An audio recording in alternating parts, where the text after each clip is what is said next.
So you're back in the States. Let's talk about your recovery. How did you come to terms about what happened and what you were missing? Oh man, that's actually a good question. It's kind of weird. So, when I got injured and I lost my legs and I was awake for the whole thing. And I don't mind I don't mind going into that night if you want me Absolutely. to. Yeah, Please. Okay. So I'll start from back there. So Mhm. like I said, at that time we were doing night patrols, and it was one of those nights where, maybe in hindsight, I'm like, okay, things were kind of off, but we just kind of felt it. We weren't able to go during the day. And so we were already kind of on edge. We didn't really know this part of the AO very well, but we had a job to do. So we went out there, we set up an observation post, which is essentially like we set up like a security, and we're just kind of keeping an eye on what's going on.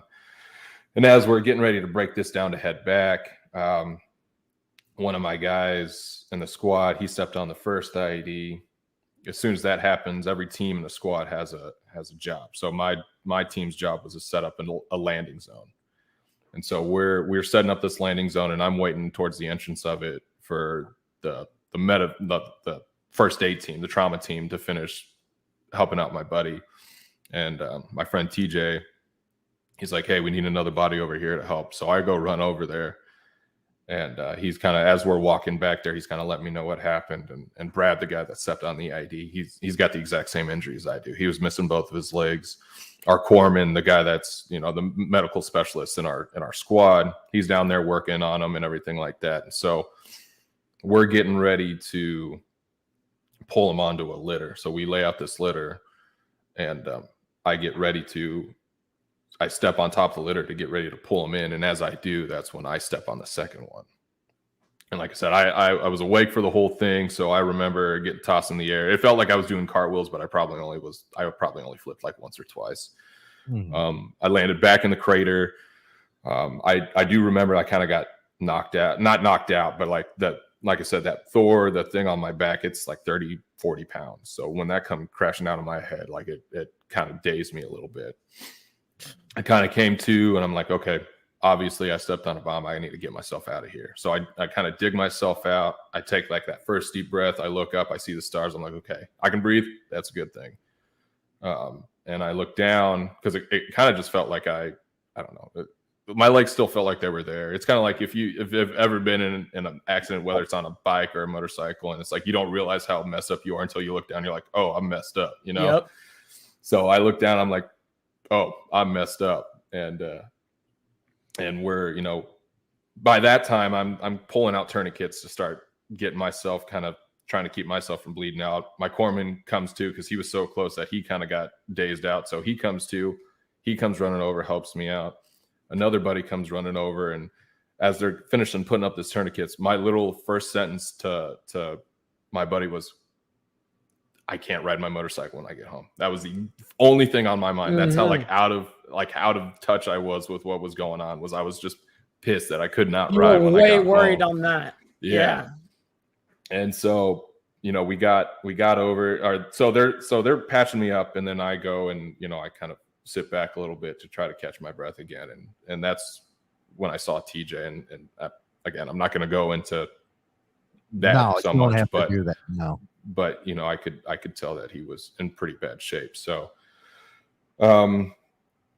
it was probably only about 20 minutes later the helo came in, but of course in that scenario it feels like a freaking eternity. They got us onto the helo, they shoved some medicine, and I remember having these really crazy hallucinations, and then I woke up in the hospital. The doctor kind of told me what had happened, just to confirm that I was tracking what was going on. He let me know that TJ had passed away, but Brad was still awake, and the other people that had gotten injured too, that got healed out of there, that they were all doing fine too. So, yeah. So it was, like I said, from there it was about five or 6 days from Afghanistan to San Diego. I mean, they really made sure we got home in a timely manner. Mm-hmm. Now, how are you taken care of during that transportation?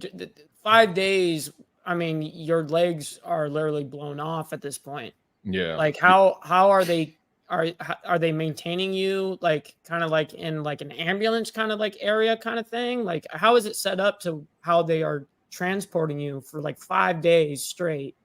You know what I mean? Yeah. So I mean, they've got, as sad as it is to say, they have planes designed for high casualties like this because Wow, of, see, I don't know that. So so they got like the C-17s. They have ones that have like, you can put litters in the middle that have stations set up for if somebody's going critical while they're on a flight. But you know, I will stop. Like I stopped in Germany. I had a couple surgeries, and they flew me over to the East Coast to Walter Reed.